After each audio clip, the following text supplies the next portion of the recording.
अस्सलाम वालेकुम। Chapter gas exchange and respiration में हम ह्यूमन रिस्पायरेटरी सिस्टम को डिस्कस कर रहे थे। आज हम ह्यूमन रिस्पायरेटरी सिस्टम में ट्रैकिया से स्टार्ट करेंगे और लंग्स से पहले तक ब्रोंकाई तक स्टडी करेंगे।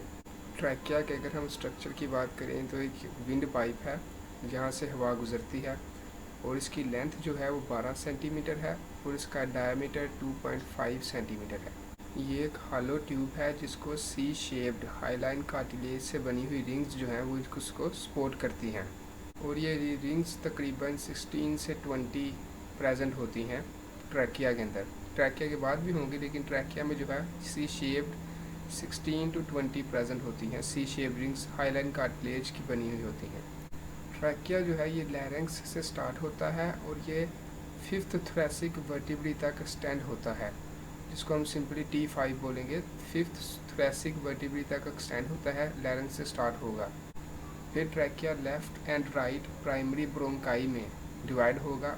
अगर प्लूरल लफ्ज़ बोलेंगे हम जमा के लिए तो ब्रोंकाई, अगर सिंगुलर देखेंगे तो ब्रोंकस, मतलब लेफ़्ट एंड राइट मिला के पढ़ेंगे तो वो ब्रोंकाई पढ़ेंगे। प्राइमरी ब्रोंकाई में डिवाइड होता है और हमने पहले भी देखा था कि जब ये प्राइमरी और primary left and right bronchi में जहाँ ये डिवाइड होता है, वहाँ जहाँ से ये डिवाइड हो रहा होता है उस रीजन को हम कैरिना बोलते हैं। ये हाईली सेंसिटिव एरिया है जहाँ से अगर फूड अंदर आएगी तो अगर एसोफेगस में जाने की बजाय अगर ट्रैकिया में जाएगी तो यहाँ फूड फंसेगी जिसकी वजह से कफ रिफ्लेक्स, अचानक खांसी होगी।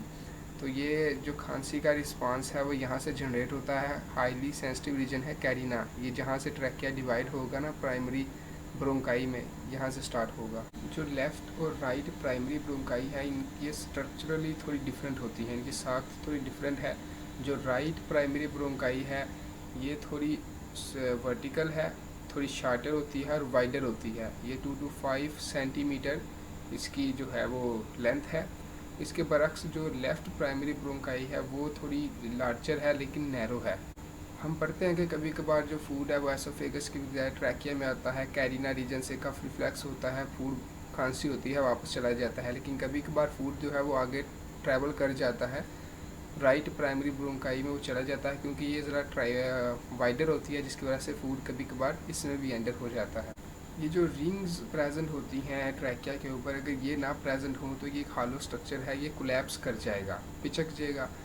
और सी शेप्ड स्ट्रक्चर जो इनकम्प्लीट रिंग्स हैं, C shaped but incomplete rings आगे वाली साइड पे होते हैं, पीछे इसके एसोफेगस है। इसके इनकम्प्लीट होने की वजह ये है कि ये एसोफेगस को एक्सपेंशन के लिए जगह प्रोवाइड करती हैं। जब उनमें फूड जाती है एसोफेगस में तो वो इजीली एक्सपैंड हो जाते हैं। तो सी शेप्ड की जो इसकी जो सी शेप्ड है रिंग्स की, कार्टिलेजिनियस रिंग्स की, इसका सी शेप्ड होना एसोफेगस को एक्सपेंशन में मदद फ्राहम करता है। सी शेप्ड रिंग्स हैं ये ट्रैकिया के बाद भी आगे bronchi, primary, secondary, tertiary bronchi, bronchioles तक प्रेजेंट होती हैं, लेकिन ये रिंग्स की शेप बरकरार नहीं रहती है, इरेगुलर हो जाती हैं, जिसकी वजह से हम इनके लिए वर्ड कार्टिलेजिनियस प्लेट्स बोलते हैं। रिंग्स वही है, कार्टिलेजिनियस रिंग्स हैं, लेकिन इनकी जो शेप बरकरार नहीं रही जिसकी वजह से अब हम इनको कार्टिलेजिनियस प्लेट्स बोलेंगे। सिंपली ट्रैकिया की जो डिवीजन है इसको हम ट्रैकियो ब्रैंकियल ट्री बोलते हैं। मींस ट्रैकिया डिवाइड होगा प्राइमरी ब्रोंकाई में, प्राइमरी ब्रोंकाई फिर आगे डिवाइड होंगे सेकेंडरी ब्रोंकाई में, फिर वो टर्शियरी ब्रोंकाई में, फिर ब्रोंक्यूल्स में, फिर ब्रोंक्यूल्स जो है वो टर्मिनल ब्रोंक्यूल्स में, फिर रिस्पायरेटरी ब्रोंक्यूल्स, फिर वो एल्व्यूलर डक्ट्स एंड एल्व्यूलर सैक्स में, फिर अल्टीमेटली ये एल्व्यूलाई बुलाएंगे। ये ऐसे ही तरतीब के साथ डिवीजन हो रही है, इस वजह से इनको हम ट्रैकियो ब्रैंकियल ट्री भी बोलते हैं। सेकेंडरी ब्रोंकाई को सिंपली हम लोबर ब्रोंकाई भी बोलते हैं। ये आगे जाके लंग्स के लोब्स में एंटर हो जाती हैं। लंग्स में पढ़ते हैं कि राइट साइड में लंग्स में 3 लोब्स हैं, inferior, middle and superior. Left side of lungs में 2 लोब्स हैं, इंफीरियर एंड सुपीरियर। जो लोबर ब्रोंकाई है ये जाके लंग्स के लोब्स में एंटर हो जाएंगी। और तरशी इसके साथ जो टर्शियरी ब्रोंकाई है उसको हम सेगमेंटल ब्रोंकाई भी बोलते हैं। फिर वो आगे मैंने पढ़ा कि ब्रोंक्यूल्स में डिवाइड होंगी, फिर टर्मिनल ब्रोंक्यूल्स, रिस्पायरेटरी ब्रोंक्यूल्स, फिर वो एल्व्यूलर डक्ट्स में, फिर एल्व्यूलर सैक्स, और अल्टीमेटली जो फंक्शनल यूनिट है लंग्स का एल्व्यूलाई वो फॉर्म होगा। लेकिन जो हमने पढ़ा कि जो रिस्पायरेशन है वो रिस्पायरेटरी ब्रोंक्यूल से स्टार्ट हो जाती है, क्योंकि उनमें भी स्पेशलाइज्ड सेल्स मौजूद हैं जो रिस्पायरेशन में जो रिस्पायरेशन में हेल्पफुल होंगे। इसके अलावा जो रिस्पायरेटरी ट्रैक्ट है पूरा, इसमें डिफरेंट जगह पे डिफरेंट टाइप्स ऑफ एपिथेलियम पाई जाती है।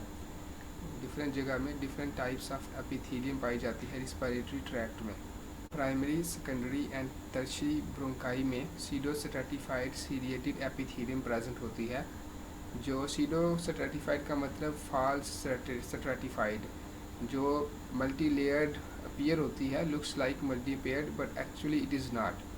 मल्टी अपीयर उसका मतलब यह है सीडो स्ट्रैटिफाइड, जो लग रही है मल्टी लेयर्ड है लेकिन एक्चुअली इट इज़ नॉट।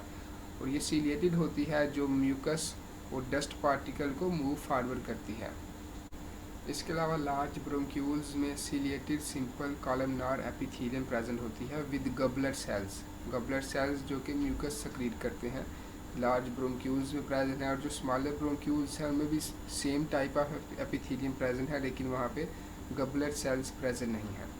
इस तरह जो टर्मिनल ब्रोंक्यूल्स हैं उनमें non ciliated simple cuboidal epithelium present होती है। ये डिफरेंट टाइप्स ऑफ एपिथेलियम है जो different portion of tracheal respiratory tract है वहाँ प्रेजेंट होंगे। आज के लेक्चर के लिए इतना ही। नेक्स्ट लेक्चर तक अल्लाह हाफिज़। Thanks for watching.